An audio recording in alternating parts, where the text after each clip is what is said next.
Hello everyone, good morning. ఈ వీడియోలో ఏంటంటే మనము రియల్ టైంలో జెన్కిన్స్ యొక్క వర్షన్ని ఎలా చూస్ చేసుకుంటాం అనేది డిస్కస్ చేద్దాం. నా పేరు Muralidhar Reddy. I'm a DevOps consultant and solution architect. So ఇక్కడ గుర్తుపెట్టుకోవాల్సిన విషయం ఏంటంటే యూజువల్గా మనం ఏం చేస్తాము, ఏదైనా మనం ప్రాక్టీస్ చేసేటప్పుడు ఇన్స్టాల్ జెన్కిన్స్ అంటాము, లేటెస్ట్ వర్షన్ అనేది ఇన్స్టాల్ అవుతుంది, మన ప్రాక్టీస్ అనేది కంప్లీట్ చేసుకుంటాం.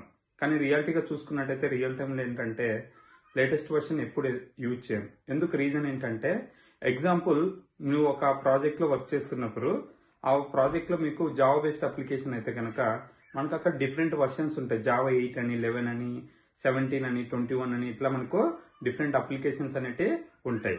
ఇక్కడ మీరు ఒకవేళ లేటెస్ట్ వర్షన్ యూజ్ చేశారనుకోండి జావా జెన్కిన్స్, అప్పుడు ఏమవుతుందంటే మన యొక్క జావా అప్లికేషన్ కంపాటబిలిటీ అనేది ఉండదు. సో దానివల్ల ఏంటంటే ఆ యొక్క అప్లికేషన్, ఎగ్జాంపుల్ నేను లేటెస్ట్ జెన్కిన్స్ వర్షన్ యూజ్ చేశాను, కానీ నా జావా వర్షన్ 8 ఉందనుకోండి, నేను ఇప్పుడు ఆ జాబ్ని బిల్డ్ చేయాలనుకోండి జెన్కిన్స్లో, అప్పుడు ఏమవుతుందంటే బిల్డ్ అనేది ఫెయిల్ అవుతుంది, కంపాటబిలిటీ ఇష్యూస్ అనేవి వస్తాయి. సో కాబట్టి ఎప్పటికైనా సరే మన యొక్క అప్లికేషన్ యొక్క వర్షన్, జావా వర్షన్స్ ని బట్టి మనం జెన్కిన్స్ యొక్క వర్షన్ అనేది డిసైడ్ చేస్తాము.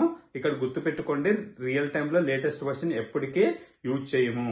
రెండోది గుర్తుపెట్టుకోవాల్సిన విషయం ఏంటంటే, మనం చూజ్ చేసుకున్న మన యొక్క అప్లికేషన్స్ యొక్క వర్షన్ బట్టి మన జెన్కిన్స్ యొక్క వర్షన్ ఉంటుంది. ఓకేనా?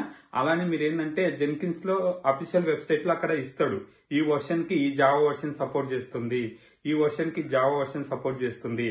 సో దాన్ని బట్టి ఏంటంటే మనం ఒకవేళ అప్గ్రేడ్ చేసుకోవాలనుకున్నా, ఏం చేయాలన్నా సరే మనకు ఆ డాక్యుమెంటేషన్ చూసి మన యొక్క అప్లికేషన్స్ యొక్క జావా వర్షన్ చూసి రెండు డిసైడ్ చేసుకుని నెక్స్ట్ స్టెప్ అనేది ఫర్దర్ గా చూస్తాం. అర్థమైంది కదా?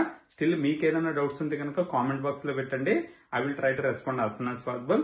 Thanks for watching this video. We'll see you next video.